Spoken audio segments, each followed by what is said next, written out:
Hi, this is జై కన్నా. Since 2009 నుంచి నేను హెర్బల్ లైఫ్ అసోసియేట్‌ని. హెర్బల్ లైఫ్ గురించి ఎవరికన్నా చెప్పినప్పుడు కొంతమంది దగ్గర నుంచి వచ్చే సమాధానం కొంచెం గమ్మత్తుగా ఉంటుంది, కామెడీగా ఉంటుంది. సో, అదేంటనంటే హెర్బల్ లైఫ్ యూజ్ చేసినంత కాలం బావుంటుంది. ఆపేస్తే నార్మల్ అయిపోతాం.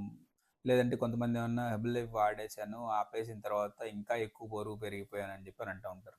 సో, అలా విన్నప్పుడు నాకేమనిపిస్తూ ఉండేదంటే, వాడినప్పుడు బాగుంది. ఓకే, మంచిది. ఎందుకంటే హెర్బల్ లైఫ్ మంచిది కాబట్టి వాడితే బాగుంటుంది. సో, హెర్బల్ లైఫ్ ఆపేస్తే నార్మల్‌గా ఉంటుంది. సో, నార్మల్‌గా ఉంటుందన్నప్పుడు నిజమే గదా అది. సో, ఎందుకుంటది నార్మల్‌గానంటే, సో, మంచి చేస్తే మంచిగా ఉంటుంది. చెడిస్తే చెడుగానే ఉంటుంది. అది ఆబ్వియస్‌లీ ఇప్పుడు దానిలో హెర్బల్ లైఫ్ తప్పేముంటుంది? సో, వాడితే బావుంటుంది గదా! సో, బానే ఉంటుంది. ఎందుకంటే ఇది ప్రపంచంలోనే నంబర్ 1 న్యూట్రిషన్ కాబట్టి సో, డెఫినైట్‌లీ యూజ్ చేసినప్పుడు బానే ఉంటుంది. సో, దాన్ని ఎందుకు మనం క్విట్ చేయాలనంటే because of only budget problem అవుతుందని. సో, దానికోసం కంపెనీ చక్కగా డిస్కౌంట్‌లో వాడుకోవడానికి ఒక కోచెస్ గనక మనకు టచ్‌లో ఉంటే వాళ్ళే మనకి ఎడ్యుకేట్ చేసి చెప్తూ ఉంటారు. సో, దాన్ని బడ్జెటేసి ఎలా చేసుకోవచ్చు ఏంటి అనే దాని గురించి. సో, మన కోచెస్ మనకి ఎడ్యుకేట్ చేస్తూ ఉంటారు. సో, ఇంకొకటి హెర్బల్ లైఫ్ వాడినప్పుడు బరువు తగ్గుతాం. ఆపేసిన తర్వాత బరువు పెరుగుతాం. ఓకే. సో, మనం ఎందుకు బరువు తగ్గడానికి హెర్బల్ లైఫ్ యూజ్ చేసాం. ఓకే. ఒక రైట్ పాయింట్. సో, వాడిన తర్వాత తగ్గాం. మళ్ళీ పెరిగాం. సో, మనం హెర్బల్ లైఫ్ మొదలుపెట్టినప్పుడు కూడా వెయిట్ ఎక్కువే ఉన్నాం కదా! మరి ఏం వాడామని బరువు పెరిగాం కదా!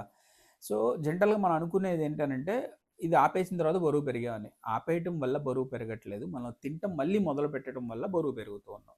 సో, ఈ చిన్న లాజిక్ మర్చిపోయి ఏమవుతుందనంటే, వాళ్ళు మనం ఏం తింటున్నాం, ఏం ఫాలో అవుతున్నాం అనేది ఈ చిన్న విషయాన్ని పక్కన పెట్టేస్తూ ఉంటారు. అంటే ఒక దాన్ని బ్లేమ్ చేసేటప్పుడు మనం ఏం చేస్తున్నాం అనేది గనక ఎందుకంటే మనం కదా అవసరం. ఇప్పుడు మీకు బరువు పెరుగుతూ ఉన్నారు. మనం ఒక దాని మీద బ్లేమ్ చేసి మనం హ్యాపీగా ఉంటాం. జనరల్‌గా ఇంకో వ్యక్తి మీద బ్లేమ్ చేస్తే మనం హ్యాపీగా ఉండొచ్చు. కానీ నష్టపోయేది ఇక్కడ మనమే గదా! అందుకోసమనే ఒక దాని మీద బ్లేమ్ చేసేదానికన్నా అంటే వాడితే తగ్గుతాం అది 100% ష్యూర్. దానిలో 1% కూడా డౌట్ లేదు. సో, ఆపిన తర్వాత పెరుగుతున్నాం అనంటే ఆపిన తర్వాత పెరగట్లేదు. మళ్ళీ మనం తింటం మొదలుపెట్టాం కాబట్టి బరువు పెరుగుతున్నాం.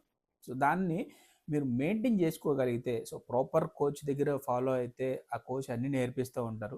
హెర్బల్ లైఫ్ తాగితే ఇది మందేం కాదండి. మీ లోపలికెళ్ళి కొవ్వుని కోసేయడానికి, కరిగించడానికి. ఇక్కడ క్యాలరీస్ మేనేజ్ చేస్తున్నాం కాబట్టి బరువు తగ్గుతున్నాం అని చక్కగా నేర్పిస్తారు. కోచెస్‌తో మనం టచ్‌లో ఉంటే గనక. సో, కోచెస్‌తో టచ్‌లో లేకుండా మనం సొంతంగా ఏదో చేసి ఎట్లా కూడా బరువు తగ్గిన తర్వాత మెయింటైన్ చేసుకోవాలనేది మనమే నేర్చుకోవాలి. అది కోచ్ మాత్రమే నేర్పిస్తారు. సో, అందుకోసమనే నేను హెర్బలైఫ్‌ని ఆహ్, ఇట్లా అన్నారని కాదు. సో, మన మంచి కోసం చెప్తున్నాను. ఏంటి ఆ మంచి అనంటే గనక, మనం ఆపేయడం వల్ల బరువు పెరుగుతున్నాం అనే మిత్‌లోంచి బయటకొచ్చి, సో, ఏం తినాలో, ఏం తినకూడదో అట్‌లీస్ట్ మనం ఫోకస్డ్‌గా ఉండి, మనం చేసుకోగలిగితే అట్‌లీస్ట్ మనం బరువు పెరగకుండా అన్నా మనం కాపాడుకోవచ్చు. ఓకే. సో, ఇంకోటి హెర్బలైఫ్ యూజ్ చేస్తే సైడ్ ఎఫెక్ట్ వచ్చిందని. సో, ఫస్ట్ ఆఫ్ ఆల్ మనం తెలుసుకోవాల్సింది ఏంటనంటే ఇది మెడిసిన్ కాదు. ఓన్లీ ఫుడ్ మాత్రమే. మెడిసిన్‌కి సైడ్ ఎఫెక్ట్ వస్తది. ఫుడ్‌కి సైడ్ ఎఫెక్ట్ రాదు. ఓకే. సో, ఇది 100% food. Not medicine. Breakfast morning time తీసుకున్న తర్వాత నెక్స్ట్ డే ఫీవర్ వచ్చిందనుకోండి. మనం ఏమనుకుంటాం? మనం ఎర్లీ బ్రేక్‌ఫాస్ట్ తీసుకోవడం వల్ల నెక్స్ట్ డే ఫీవర్ వచ్చిందని చెప్పి. అంటే మనం పుట్టిన దగ్గర నుంచి ఎప్పుడు ఫీవర్ రాలేదా? రాదా? జలుబు చేయలేదా? సో, అవన్నీ కామన్‌గా వచ్చాయి. ఇప్పుడు ఆ టైంకి రావాల్సిన ఫీవర్ ఏదైతే ఉందో, సో, ఆ ముందు రోజు మనం తాగాం అంతే. 16 సంవత్సరాల నుంచి నేను తాగుతూనే ఉన్నా. తాగక ముందే ఇంకా ఎక్కువ ఇబ్బందులు పడుతూ ఉండేవాడిని. ఎక్కువ వెయిట్ ఉండేవాడిని. సో, 85 కేజీ‌తో సఫర్ అవుతూ ఉండేవాడిని. గ్యాస్ట్రిక్ ప్రాబ్లమ్, మైగ్రేన్ హెడేక్‌తో సఫర్ అవుతూ ఉండేవాడిని. సో, నా 20 ఏళ్ల వయసులో ఇట్లా ఉండేవాడిని. ఇప్పుడు నాకు 37 ఇయర్స్. సో, గడిచిన ఇన్ని సంవత్సరాల నుంచి కూడా నేను షేక్ తాగుతూనే ఉన్నాను. సో, దానిలో ఉన్న సప్లిమెంట్స్ ఏవైతే ఉన్నాయో అవి యూజ్ చేస్తూ ఉన్నాను. ఎక్సర్సైజ్ చేసేటప్పుడు ఏవైతే మన బాడీకి కావాలో అవన్నీ హెర్బల్ లైఫ్ న్యూట్రిషన్ నుంచే తీసుకుంటున్నాను. ఎక్సర్సైజ్ చేసిన తర్వాత ఏవైతే మన బాడీకి కావాలో అవి హెర్బల్ లైఫ్ న్యూట్రిషనే తీసుకుంటూ ఉన్నాను. సో, హ్యాపీగానే ఉన్నాం. బట్ కాపోతే ఏంటంటే కొంతమందికి పడటం, పడకపోవడం అనేది ఉంటుంది ఫుడ్ ద్వారా. కొంతమందికి మిల్క్ పడదు. అట్లా కొన్ని కొన్ని ప్రాబ్లమ్స్ ఉంటాయి. వాళ్ళకి ఏవైతే సూటబుల్ అవుతదో కోచ్ మనకి డిజైన్ చేసి చెప్తారు. సో, ఇది వాటర్‌లో తీసుకోవాలా, జ్యూస్‌లో తీసుకోవాలా, మిల్క్‌లో తీసుకోవాలా, లేపోతే ఇంకో దానిలో డ్రగ్స్‌ని ఎట్లా మిక్స్ చేసుకోవాలో మనకి నేర్పిస్తారు కోచ్ అనేది.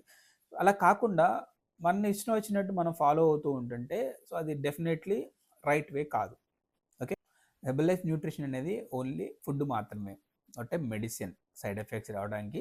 సో ఎటువంటి సైడ్ ఎఫెక్ట్స్ ఉండవు హెర్బల్ లైఫ్ యూజ్ చేయడం వల్ల. ఇది ఇంకా మనకి ఇంకా బెటర్ హెల్త్ని ఇవ్వడానికి మనకి హెల్ప్ అవుతూ ఉంటుంది.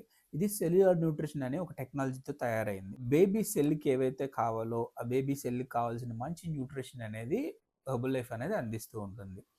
దాంతో హ్యాపీగా మనం బరువు తగ్గుతూ హెల్తీగా ఉంటూ మన లైఫ్ని లీడ్ చేసుకోవడానికి బెస్ట్ ఏంటంటే అది హెర్బల్ లైఫే. ప్రపంచంలో మనం ఏం చేసి బరువు తగ్గినా మళ్ళీ వెళ్ళి మన ఫుడ్ తింటాం మొదలుపెట్టాం, రెగ్యులర్ ఫుడ్గా ఏదైతే తింటున్నామో అది తిన్నామంటే మళ్ళీ పెరుగుతాం. ప్రపంచంలో ఏది లేదండి తింటే బరువు తగ్గేది ఏది ఉండదు కూడా. సో అలాంటి సైడ్ ఎఫెక్ట్స్ అనేవి ఇది మెడిసిన్ కాదు, ఓన్లీ ఫుడ్ మాత్రమే. ఫుడ్కి ఎటువంటి సైడ్ ఎఫెక్ట్స్ అనేవి ఉండవు. సో ఇంకా ఫ్రెండ్స్ కానీ ఎవరన్నా ఆల్రెడీ యూజ్ చేద్దాం అనుకొని కూడా ఎవరన్నా చెప్పిన దాని వల్ల కొంతమంది స్టాప్ చేస్తూ ఉంటారు. సో నా బెటర్ సజెషన్ ఏంటంటే కనుక, సో మీరు కొన్ని రోజులు ట్రై చేసి చూడండి. సో డెఫినెట్లీ అది మీకు హెల్ప్ అవుతుంది.